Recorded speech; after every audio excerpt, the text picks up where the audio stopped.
Hello student, welcome back to Amitan academy. I hope आप सभी अपने ज़िंदगी में बेहतर कर रहे होंगे और बेहतरीन के तलाश में होंगे। तो आज आप सभी के लिए न्यू लेक्चर लेकर आ गए हैं प्रॉब्लम सॉल्विंग टेक्निक्स का। तो आइए देखते हैं आज के क्लास का एजेंडा क्या है।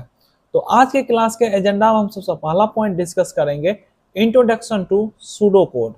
देन हम डिस्कस करेंगे इंट्रोडक्शन टू फ्लो चार्ट्स। उसके बाद हम डिस्कस करेंगे definition of algorithm. Then characteristic of algorithm को डिस्कस करेंगे और लास्ट में हम डिस्कस करेंगे स्टैंडर्ड एल्गोरिथम फॉर्मेट। तो आज की क्लास का ये टोटल एजेंडा है जो कि एक एक करके सभी पॉइंट को हम अच्छे से डिटेल में समझेंगे। और यदि अभी तक आप चैनल को सब्सक्राइब नहीं किए हो तो सबसे पहले आप चैनल को सब्सक्राइब कर लें ताकि अपडेटेड वीडियो सबसे पहले आप तक पहुंच पाए और एग्जाम की अच्छे से प्रिपरेशन कर पाओ। तो आइए देखते हैं नेक्स्ट स्लाइड पर क्या है। नेक्स्ट स्लाइड पर introduction to pseudo code point के हेल्प से हम समझते हैं सूडो कोड को। Pseudo code is a simplest. Pseudo code क्या है? एक सिंपलेस्ट है, सबसे ज्यादा सिंपलेस्ट है और ये इनफॉर्मल भी होता है और ये सिमिलर टू इंग्लिश लैंग्वेज की तरह होता है जो कि डिस्क्राइब करता है एल्गोरिथम में जो स्टेप होता है उनको ये डिस्क्राइब करने का काम करता है। जिस तरह से इंग्लिश लैंग्वेज में हम डिस्क्राइब करते हैं किसी चीज को, तो उसी तरह सूडो कोड में भी किसी भी एल्गोरिथम है, कोई प्रोग्राम का एल्गोरिथम है, तो उनको हम इंग्लिश के लैंग्वेज की तरह हम डिस्क्राइब करते हैं। आई होप आपको समझ में आ गया होगा सूडो कोड। नेक्स्ट पॉइंट है इट हेल्प्स द प्रोग्रामर। ये जो सूडो कोड है ये प्रोग्रामर को काफी हेल्प करता है। प्रोग्रामर कौन होता है? वो पर्सन जो प्रोग्राम को लिखता हो, जो कोडिंग लिखता हो, उनको बोलते हैं प्रोग्रामर। ठीक है, और उनको हेल्प करता है लॉजिक को प्लान करने में।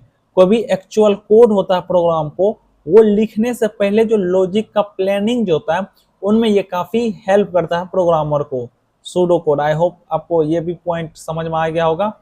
नेक्स्ट है pseudo code expresses the logic. ये जो है लॉजिक को एक्सप्रेस करता है, ना कि वो सिंटैक्स को करता है। ठीक है, नेक्स्ट है इट यूजेज कीवर्ड्स। ये कीवर्ड यूज करता है जैसे कि बिगिन, स्टार्ट करने के लिए। जैसे हमारा सूडो कोड स्टार्ट होगा तो उनको स्टार्ट करने के लिए हम बिगिन वर्ड का यूज करते हैं। फिर रीड, रीड को यूज करते हैं। फिर इनपुट को यूज करते हैं, प्रिंट को करते हैं, इफ, वाइल। तो इन सभी वर्ड को हम यूज करते हैं सूडो कोड में। नेक्स्ट है it is easy to modify. ये सूडो कोड जो है काफी आसान है मॉडिफाई करने में। यदि कोई चीज चेंज करना हो तो हम काफी आसान से कर सकते हैं। डिबग भी काफी आसान है, कोई एरर हो गया तो उनको हम सही कर सकते हैं। और अंडरस्टैंड यानी कि उस सूडो कोड को समझना भी काफी आसान है। ठीक है, नेक्स्ट है it acts as a bridge between algorithm and a program. ये जो सूडो कोड होता है ये एक ब्रिज के तरह एक्ट करता है। किनके बीच में? तो पहला है एल्गोरिथम और दूसरा है प्रोग्राम। प्रोग्राम और एल्गोरिथम दोनों के बीच में ये ब्रिज की तरह काम करता है। आई होप आपको ये सारा पॉइंट्स अच्छे से समझ में आ गया होगा। तो आइए देखते हैं नेक्स्ट स्लाइड पे क्या है। नेक्स्ट स्लाइड पे है सूडो कोड का एग्जांपल। तो सूडो कोड को समझते हैं एग्जांपल के हेल्प से। जैसे कि आपको हम पिछले स्लाइड पे बताए भी थे कि ये जो है कुछ कीवर्ड है, जो वर्ड है उनके हेल्प से हम सूडो कोड को लिखते हैं। सबसे पहले क्या था, कोई भी चीज स्टार्ट करना है, एल्गोरिथम यदि लिखना है सूडो कोड में तो हम बिगिन वर्ड को यूज करते हैं स्टार्ट करने के लिए। देन हम रीड करते हैं, ये करते हैं इनपुट लेने के लिए। यानी कि हमारे पास ए और बी दो वेरिएबल है जिसमें हम इनपुट लेंगे यूजर से। देन एक सम नाम का वेरिएबल है जिसमें दोनों नंबर जो इनपुट लिए हैं यूजर से उन दोनों का सम होकर के इस सम नाम के वेरिएबल में स्टोर हो जाएगा। ठीक है, नेक्स्ट है प्रिंट सम। यानी कि ये जो सम वेरिएबल है इनमें जो भी वैल्यू स्टोर है उनको प्रिंट कर देगा, हमारा जो आउटपुट आएगा वो डिस्प्ले कर देगा। और लास्ट में ये सारा काम हो जाने के बाद एंड कर देंगे। ठीक है, यानी कि टर्मिनेट हो जाएगा हमारा सूडो कोड। आई होप आपको समझ में आ गया होगा। तो नेक्स्ट है एडवांटेज। एडवांटेज का सबसे पहला पॉइंट है easy to write and understand. Pseudo code जो है काफी आसान होता है लिखना भी और समझना भी। नेक्स्ट है no syntax error. Pseudo code में कोई भी सिंटैक्स एरर नहीं होता है। नेक्स्ट है helps in designing a correct program structure. ये सूडो कोड जो है काफी हेल्प करता है करेक्ट प्रोग्राम स्ट्रक्चर को लिखने में, डिजाइन करने में, क्रिएट करने में। तो आइए देखते हैं नेक्स्ट स्लाइड पे क्या है। नेक्स्ट स्लाइड पे है इंट्रोडक्शन टू फ्लो चार्ट्स। तो फ्लो चार्ट को हम समझते हैं सबसे पहला पॉइंट क्या है से, ए flow chart is a graphical representation. Flow chart क्या है? ग्राफिकल रिप्रेजेंटेशन है किनका? एक प्रोग्राम का और एल्गोरिथम का। एल्गोरिथम और प्रोग्राम इनका ग्राफिकल रिप्रेजेंटेशन है फ्लो चार्ट, और ये जो डिफरेंट सिंबल को यूज करके रिप्रेजेंट करता है। आगे हम देखेंगे किन किन टाइप के सिंबल को यूज करता है, तो उसी को बोलते हैं फ्लो चार्ट। यानी कि कोई एल्गोरिथम है या प्रोग्राम है, उनका जो ग्राफिकल तरीका से जो रिप्रेजेंट करेगा उसे बोलेंगे हम फ्लो चार्ट। आई होप आपको समझ में आ गया होगा। नेक्स्ट है it helps to check program flow. यानी कि ये जो फ्लो चार्ट है ये हेल्प्स करता है चेक करने के लिए कि प्रोग्राम का फ्लो क्या है, step by step. After coding part, जब कोडिंग पार्ट हो जाता है उनके बाद स्टेप बाय स्टेप किस तरह से हमारा प्रोग्राम का फ्लो चलता है, किस तरह से एग्जीक्यूट करता है प्रोग्राम को, उन चीजों को चेक करने में ये फ्लो चार्ट काफी हेल्प करता है। नेक्स्ट है flow chart is a blueprint of software project. जो सॉफ्टवेयर का प्रोजेक्ट होता है उनका ब्लूप्रिंट होता है फ्लो चार्ट, जो डिस्प्ले करता है डिजाइन को, जनरल प्लान क्या होता है प्रोजेक्ट का उनको, और नेसेसरी फैक्ट जो होता है प्लान सिस्टम, जो सिस्टम पहले से प्लान है उनका जो नेसेसरी फैक्ट होता है, उन सभी चीजों को ये डिस्प्ले करने का काम करता है, शो करने का काम करता है। आई होप आपको समझ में आ गया होगा। नेक्स्ट है कॉमन सिंबल, जो कि फ्लो चार्ट को बनाने में कुछ सिंबल का हमें जरूरत पड़ता है और सिंबल के हेल्प से ही हम बनाते भी हैं। तो सबसे पहला है ओवल। ये कोई भी हमारा जो फ्लो चार्ट लिखते हैं किसी भी प्रोग्राम का, उनको स्टार्ट करने के लिए और स्टॉप करने के लिए एक ओवल शेप का इस टाइप से आता है सिंबल, जिसका यूज करते हैं हम किसी भी फ्लो चार्ट को स्टार्ट करने के लिए और एंड करने के लिए। ठीक है। नेक्स्ट है रेक्टेंगल। तो रेक्टेंगल भी यूज होता है कोई भी टास्क, जो भी टास्क है उसको प्रोसेस करने के लिए या कैलकुलेशन करने के लिए, तो उसके लिए हम रेक्टेंगल यूज करते हैं। रेक्टेंगल का सिंबल इस तरह से होता है। आई होप आपको पता हो। ठीक है। नेक्स्ट है पैरेललोग्राम। पैरेललोग्राम का यूज करते हैं हम यूजर से इनपुट लेने के लिए और आउटपुट डिस्प्ले करने के लिए। तो पैरेललोग्राम का सिंबल इस तरह से बनता है। ठीक है। ये हुआ हमारा पैरेललोग्राम। ये जो साइड वाला जो है ये वाली, ये थोड़ा कर्व रहती है, झुकी हुई रहती है। ठीक है। और रेक्टेंगल में ये स्ट्रेट रहता है। अब ध्यान रखना इन चीजों को, रेक्टेंगल और पैरेललोग्राम दोनों अलग अलग चीज होती है। नेक्स्ट है डायमंड। और डायमंड सिंबल को यूज करते हैं हम डिसीजन लेने के लिए। ठीक है, फ्लो चार्ट में। और इसका इस तरह से होता है सिंबल डायमंड का, इस तरह से। ठीक है। तो ये हुआ डायमंड। और भी यूज होता है, जैसे कि ये एरो इधर वाले, राइट लेफ्ट अप डाउन वाले, ये सब रिप्रेजेंट करता है फ्लो को, यानी कि प्रोग्राम का फ्लो को। ठीक है, फ्लो ऑफ प्रोग्राम, प्रोग्राम का जो फ्लो है वो किस डायरेक्शन में, उन चीजों को।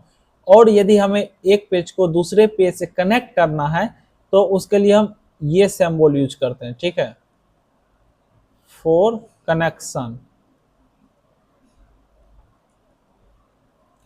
तो यही सारा सिंबल यूज होता है किसी भी प्रोग्राम को ग्राफिकली रिप्रेजेंट करने के लिए। ठीक है। और भी होता है, आप उनको भी पढ़ सकते हो खुद से, बट जनरली यही सब सिंबल यूज होता है। ठीक है। तो आइए देखते हैं नेक्स्ट स्लाइड पे क्या है। नेक्स्ट स्लाइड पे है advantage of flow chart and disadvantage of flow chart. तो फ्लो चार्ट के एडवांटेज को समझते हैं पहला पॉइंट के हेल्प से। ये easy to analyse the logic होता है, यानी कि कोई लॉजिक है उसको एनालाइज करना काफी आसान रहता है फ्लो चार्ट के हेल्प से। ठीक है। नेक्स्ट है यूजफुल फॉर डिबगिंग। जब कभी एरर है उनको सही करना, यानी कि डिबगिंग करना काफी आसान होता है फ्लो चार्ट में, तो उन चीजों में ये काफी यूजफुल होता है। नेक्स्ट है helps visualise loops and decision. जो लूप्स होता है, डिसीजन होता है, उसको विजुअलाइज करने में काफी ये हेल्प करता है फ्लो चार्ट। नेक्स्ट है good in proper documentation of program. Program का जो डॉक्यूमेंटेशन होता है प्रॉपर तरीका से, तो उसमें ये काफी यूजफुल रहता है, काफी अच्छा रहता है फ्लो चार्ट। ठीक है। नेक्स्ट हम डिसएडवांटेज देखते हैं फ्लो चार्ट का। पहला पॉइंट कैसे समझते हैं, for a complex logic. Complex logic के लिए क्या होता है, प्रोग्राम का फ्लो चार्ट वो काफी कॉम्प्लिकेटेड हो जाता है, काफी थोड़ा समझने में थोड़ा दिक्कत करता है, ड्रॉ करने में, बनाने में भी काफी दिक्कत करता है, वो कॉम्प्लिकेटेड हो जाता है, हार्ड हो जाता है। ठीक है, नेक्स्ट है flow chart reproduction is a big problem. ये जो फ्लो चार्ट का रिप्रोडक्शन यानी कि फिर से जो यदि बनाना हो फ्लो चार्ट किसी भी प्रोग्राम का, वो काफी कॉम्प्लेक्स प्रॉब्लम है, काफी बिग प्रॉब्लम है, क्योंकि फ्लो चार्ट में जो है हम सिंबल को यूज करता है और सिंबल को लिखना, टाइप करना वो काफी डिफिकल्ट है, वो नहीं लिखा जा सकता है। ठीक है, नेक्स्ट है it is a time consuming process. ये जो फ्लो चार्ट बनाते हैं किसी भी प्रोग्राम का, वो काफी टाइम कंज्यूमिंग होता है, वो काफी टाइम लेता है। ठीक है, क्योंकि it uses only various box, क्योंकि जब फ्लो चार्ट हम बनाते हैं किसी भी प्रोग्राम का, तो वो अलग अलग टाइप के सिंबल को यूज करता है और वो आसान नहीं होता टाइप करना किसी भी सिंबल को। आई होप आपको समझ में आ गया होगा। तो आइए देखते हैं नेक्स्ट स्लाइड पे क्या है। नेक्स्ट स्लाइड पर डिफिनेशन ऑफ एल्गोरिथम। तो एल्गोरिथम को समझते हैं पहला पॉइंट के हेल्प से। An algorithm is a finite set of well defined instruction. Algorithm क्या है? एक finite set of well defined instruction है, यानी कि अच्छे से जो इंस्ट्रक्शन डिफाइंड रहता है, जो भी हम स्टेटमेंट लिखते हैं प्रोग्राम में वो सही हो, उनका जो कलेक्शन होता है, सेट कहने का मतलब है कलेक्शन, यानी कि मोर देन वन, कलेक्शन बोलो या ग्रुप बोलो, तो स्टेटमेंट का वो ग्रुप होता है जो कि फिनाइट रहता है। फिनाइट कहने का मतलब है कि वो फिक्स होगा, यानी कि 4, 5, 6 इस टाइप से फिक्स रहेगा, फिनाइट रहेगा, जो कि यूज होता है किसी भी प्रॉब्लम को सॉल्व करने के लिए स्टेप बाय स्टेप, तो उसी को बोलते हैं एल्गोरिथम। आई होप आपको समझ में आ गया होगा एल्गोरिथम। नेक्स्ट है it takes a valid input. Algorithm जो है एक वैलिड इनपुट को लेता है और वो डिजायर आउटपुट, जो भी आउटपुट होनी चाहिए वो इनपुट के अकॉर्डिंग वो हमें प्रोड्यूस कर देता है, वो हमें प्रोवाइड कर देता है फिनाइट अमाउंट ऑफ टाइम में, यानी कि कुछ फिक्स टाइम रहता है, उस फिक्स टाइम में वो हमें आउटपुट प्रोवाइड कर देता है। ठीक है, नेक्स्ट है an algorithm is generally use for calculation and processing data. यानी कि एक एल्गोरिथम जो है वो जनरली यूज होता है किन चीजों के लिए? तो कैलकुलेशन के लिए और डेटा को प्रोसेसिंग करने के लिए, यानी कि प्रोसेस करने के लिए। ठीक है, नेक्स्ट हम एग्जांपल के हेल्प से समझते हैं। जैसे कि हमारे पास एल्गोरिथम है कि find the largest of two number, दो नंबर है उनमें कौन सा लार्ज है उनको हमें फाइंड आउट करना। तो हम एल्गोरिथम कैसे लिखेंगे? सबसे पहला स्टेप में हम लिखेंगे स्टार्ट हो जाएगा, देन हम लिखेंगे read A and B. Read A and B कहने का मतलब है कि यूजर से ये इनपुट लेगा। ठीक है, रीड करेगा यानी कि इनपुट लेगा। नेक्स्ट स्टेप में रहेगा थर्ड में, if A is greater than print A. यदि ए लार्ज हुआ बी से तो वो प्रिंट कर देगा ए, नहीं तो वो प्रिंट करेगा बी। ठीक है, और लास्ट में स्टॉप कर देगा। आई होप आपको समझ में आ गया होगा ये। तो आइए देखते हैं नेक्स्ट स्लाइड पे क्या है। नेक्स्ट स्लाइड पे कैरेक्टरिस्टिक ऑफ एल्गोरिथम। एल्गोरिथम का क्या कैरेक्टरिस्टिक होता है उन चीजों को समझते हैं। तो इनका कुछ कैरेक्टरिस्टिक है। सबसे पहला है इनपुट। ये जो इनपुट है वो 0 भी हो सकता है, 0 से अधिक भी इनपुट हो सकता है, जो कि क्लियरली मेंशन होनी चाहिए प्रोग्राम में ताकि हमारा आउटपुट आ पाए। ठीक है, नेक्स्ट है output. At least one output must be produce accurate, यानी कि कम से कम जो भी हम इनपुट देंगे वो कम से कम एक आउटपुट तो एक्यूरेट, सही सही देगा ही देगा। एक्यूरेट कहने का मतलब है कि सही, यानी कि करेक्टनेस।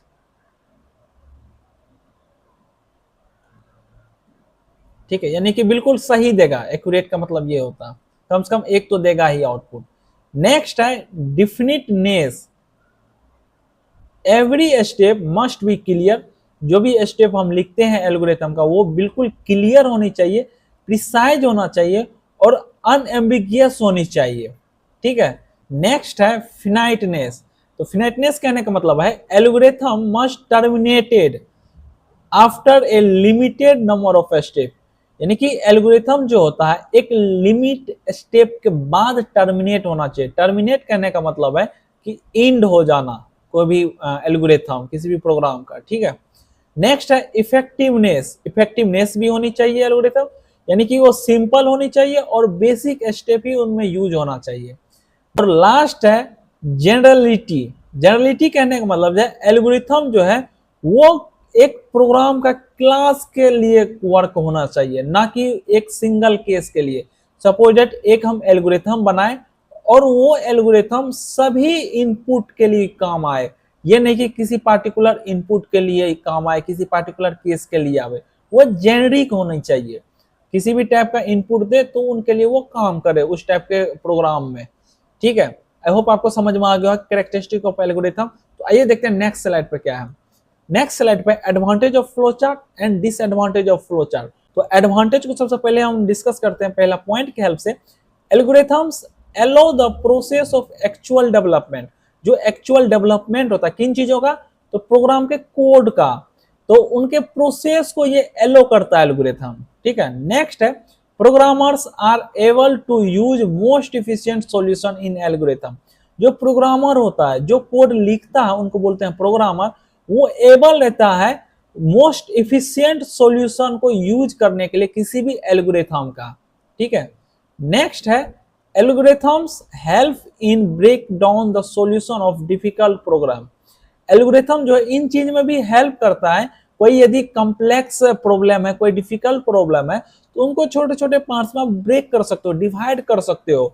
तो इन चीज में भी एल्गोरिथम काफी हमें हेल्प करता है। ठीक है, नेक्स्ट है डिसएडवांटेज ऑफ फ्लो चार्ट, यानी कि फ्लो चार्ट का क्या डिसएडवांटेज है उनको हम डिस्कस करते हैं नेक्स्ट पॉइंट के हेल्प से।